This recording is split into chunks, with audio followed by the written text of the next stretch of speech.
Now I will call on one of my colleagues, Francisco Marcos, to award the first of the three prizes that we have, and this one is for the best master thesis in law and economics. Francisco, the floor is yours. Thank you, Thibaut. Thank you for having me in the jury. It was a pleasure. You know, a few years ago, I teach law in a law school, and for the few of law professors that teach law there, eventually you have to give advice to people in the business department, students that we're supposed to have a very good entrepreneurship department, so they start firms. And a few years ago, I remember some students came and said that they wanted to start up a business on, I think it was roller skaters. And they said that there were many interesting things about the business plan, but one of the things they wanted to do is they wanted to avoid online distribution. And then, I told them at that time, although I think it was the former vertical restraints regulation, that in Europe you couldn't do that because the law makes you have to distribute online unless you are something very special, right? And so the thesis that receives the best law and economic analysis by Ramiz, Arslan, deals with this topic, and the jury found it very, very convincing. I think it's in a way related to the one that Thibaut just mentioned of Google Android author, when you have either the law or the court decision that doesn't make sense. And I think this is great, and especially given that you are all young people, this is amazing because many well-established academics don't do stuff like this. And Arslan's work is indeed very interesting because it's far from being a mere description of what the law is. He says, probably the first, I'm going to summarize a little bit of what's there, but I think that the most important part has to do in looking how little sense the law in Europe, in the European Union, makes little sense it makes in terms of the economic rationale for vertical restraints to distribution, and this has to do with, in particular, initially it was Pierre Fabre and Coty, but then it has been embodied in the recent vertical restraints guidelines, and so the law is wrong. And from there, I think the second part of the work, he moves into the, I think it stopped working. It works? It does? Oh yeah, sorry. In some cases, it may be justified to, to limit some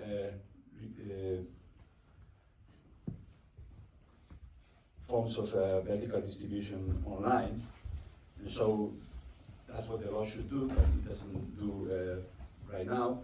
And so the second part of his work is a proposal of how the law should be on this regard. And I think it's very interesting. He clearly exposes there, the friction between doctrine and theory, and the set of proposals that would bring much more, a much more coherent enforcement of the law in this area. I think it's a very interesting piece of work that clarifies the field, and I think you should publish it somewhere, because I think it's a really good piece of scholarship. So, I don't know if you're here. Oh, it's you. Oh.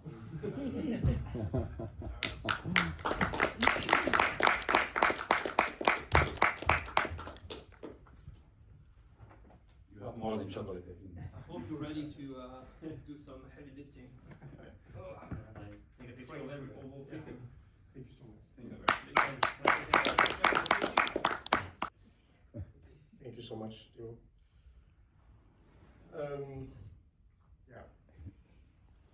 I should start by saying thank you to Thibaut and International Center for Law and Economics as well as the esteemed members of the jury. I'm really grateful for this award. I personally love the methodology of law and economics, so it's a real honor to receive the Best Law and Economics award for my thesis. I'd also would like to thank my thesis supervisor, Giorgio Monti, for his guidance and support throughout the way.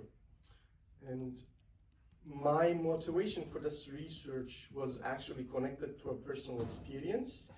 My wife and I were walking down the Champs-Élysées during our wedding anniversary trip to Paris, and we saw this giant Louis Vuitton trunk right in the middle. I was so confused and also impressed at the same time. I understood that they were building a hotel for the luxury house, and instead of covering up the construction site with scaffolding, they built this iconic trunk. It was huge, 10 stories long and a block wide. So I immediately started talking to my wife about the equity case and how Court of Justice treated brand image, and how interesting this example was, and it connects to online sales restrictions and such. To no one's surprise, she was bored very quickly. So once I started my master's studies at Tilburg University, I was looking for a challenging topic. I had some bias, to be honest, in favor of the internet and against manufacturers, as I was working for Amazon just before my gap year, and I'm sort of a tech geek. But I'm also a huge believer in the methodology of economic analysis of law, and I believe that the evidence should guide enforcement and regulatory actions. And I do believe in the prioritization of consumer welfare standard as well. So I was very lucky to have Giorgio Monti as my supervisor, and I decided to be impartial and give this topic a go for my thesis. And apart from my personal interest, of course, the topic is still relevant to this day. Internet is a key distribution channel for many different types of goods and services. Enforcement against vertical restraints and particularly online sales restrictions take up a lot of resources, and we see divergence among member states when it comes to this topic. So it seemed, apart from my personal experience, relevant. When I looked into the literature, I saw that it was primarily comprised of doctrinal analysis. There were no comprehensive tests that tested the current formalistic framework against economic wisdom and the set policy goals. So my research question was if EU law on online sales restrictions reflected sound economics, and if not, how should it evolve to meet economics in the middle ground? And my methodology for that was very simple. First, I will look into the economic theory and vertical restraints. After that, I will look into EU law as it stands. That included Court of Justice case law, new vertical block exemption regulation, and some national cases as well. And lastly, I will conduct a law and economics analysis. And my favorite part was the economic part. As I'm a lawyer and not an economist, my knowledge of economic theory on vertical restraints was limited.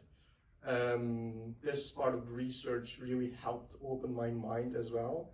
Here I was taken aback and realized that I too fell for the common misconception that manufacturers actually want to keep retail prices high.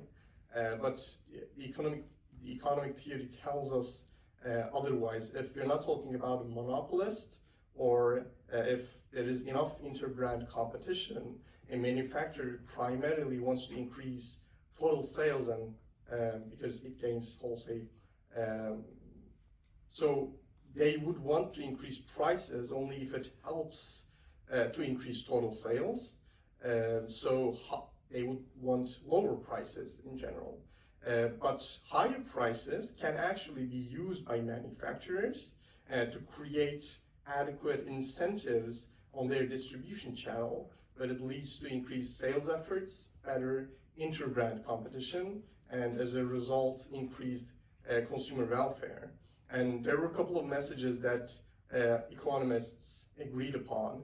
The first one was that vertical restraints should be analyzed based on their effects and not formalistically. So we shouldn't be looking at the form of the restraint itself. For example, a territorial restriction may lead the same economic effects with a price maintenance scheme. And we can say that is the case for online sales restrictions as well. There are no economic justifications to treat them differently from other types of restraints. And the second message was that for consumer welfare, inter-brand competition should be prioritized against intra-brand competition, because consumers mostly derive value from the goods they consume themselves. And the last message was economic effects analysis should go beyond simple price analysis and should consider non-price factors such as quality and services. And when it comes to legal analysis, when we take a look at the EU law, we see a very different landscape. The regulatory reform of block exemption regulation after the hoax popular system failure paper was indeed a step in the right direction. However, the legacy of integrationist case law endured and found its way into the age of the internet. With Pierre Fabre, the court found total bans on online sales to be biometric restrictions. With Coty, brand image was accepted as an economic justification, but this was rather limited because it was extended to luxury goods, and also the restriction itself covered only online marketplace bans and not total internet sales bans. And new block exemption regulation in 2022 codified this into a new hardcore restriction. We previously had a very extensive hardcore restriction list, and it seems to be getting bigger somehow. And even today, we see also fragmentation across member states when it comes to online sales restrictions. We see some enforcement efforts in Germany very different from other enforcement in Netherlands or France, for example. So we actually have the need for a rather coherent approach, and I think economics would provide that. And all in all, we can say that we are far from adopting economic wisdom in practice, and things are quite formalistic. There are some understandable concerns that may be justifying this formalistic approach to a certain extent. Under-enforcement is a notable one, particularly after the lesion in the US. Scholars noted the move towards rule of reason analysis resulted in actually per se legality for RPM, because in practice no one would challenge RPM anymore in the US, but it may be showing something good perhaps. The other understandable risk is increased fragmentation across member states. Some argue that even with the formalistic approach, we have too much fragmentation, and full economics effects-based analysis would exacerbate that fragmentation. But the main reason for formalism seems to be the overarching uber norm of EU, which is European integration. We also see a prioritization of intra-brand competition and price competition. But when we look into the integration goal, I don't think that this has been done before as well.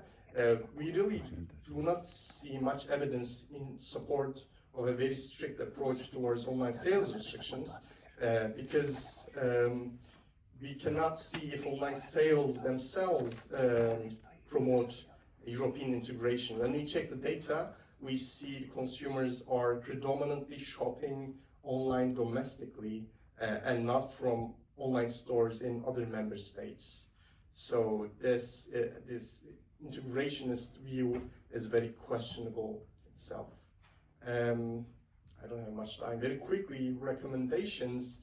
My main recommendation would be to drop formalism and move towards effects-based review. To do that, we would need to reform hardcore restrictions list we have, maybe do away with the entire list and reduce our block exemption regulation into a simple de minimis one. And we also need to remove active-passive sales split we have at the moment, because it doesn't really make any sense in the internet age. And we still have the biologic restriction problem, even if we move to de minimis regime. For that, I believe we can use the rebuttable presumption mechanism that is fine-tuned by Giorgio Monti, and we can place online sales restrictions very low on that sliding scale based on the effects. The promise of that is to align with economics, but the main challenge is we still have the benchmarking problem and defining competition in EU. What is competition? Is it intra-brand, inter-brand, and so forth? And finally, I would like to mention that I still see some room for further research. The first one is empirical.